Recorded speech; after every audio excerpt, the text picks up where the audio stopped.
Alors que les banques centrales des États-Unis, d'Europe et du monde entier augmentent les taux d'intérêt pour atteindre les niveaux les plus élevés depuis des décennies, l'Afrique offre une opportunité unique aux investisseurs étrangers et aux Africains de la diaspora.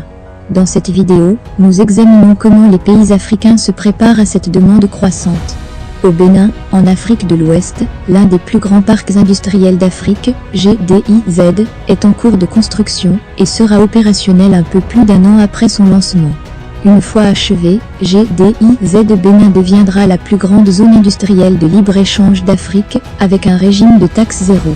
La vision de la GDIZ est de transformer le Bénin en un centre de production majeur en Afrique, avec des industries spécialisées dans la transformation des produits agricoles, ainsi que dans la fabrication de motos, d'ordinateurs, de téléphones intelligents et d'autres appareils électroniques.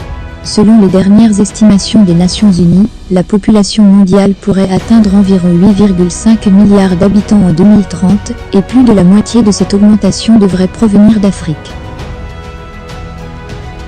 Cela signifie que la demande de produits fabriqués localement en Afrique continuera d'augmenter rapidement, en plus des demandes d'exportation croissantes.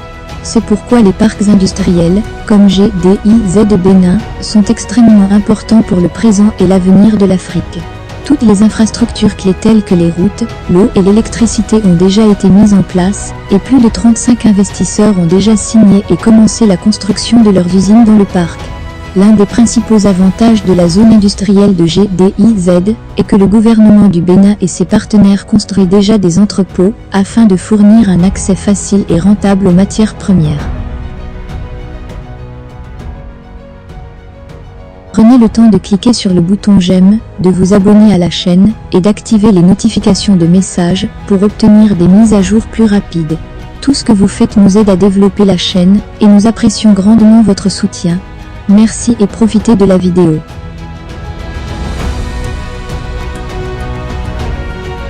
Les entreprises de la zone industrielle ont un accès de premier choix aux abondantes ressources agricoles du Bénin, comme le coton, le maïs, le soja, le gingembre, la noix de cajou, la tomate, le manioc, le sorgho, le riz, le millet, le café, le cacao et les fruits comme l'ananas, la mangue et la noix de coco.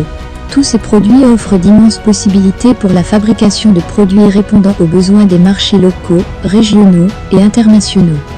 La zone de libre-échange continentale de l'Afrique deviendra la plus grande zone de libre-échange au monde, avec une taille de marché de 3,3 billions de dollars.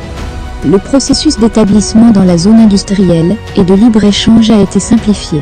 Tout le monde peut envoyer des projets d'investissement à l'équipe de gestion en indiquant la taille du terrain nécessaire, le nombre d'emplois à créer et d'autres informations clés afin d'obtenir toutes les approbations pour installer leurs entreprises dans la zone de libre-échange.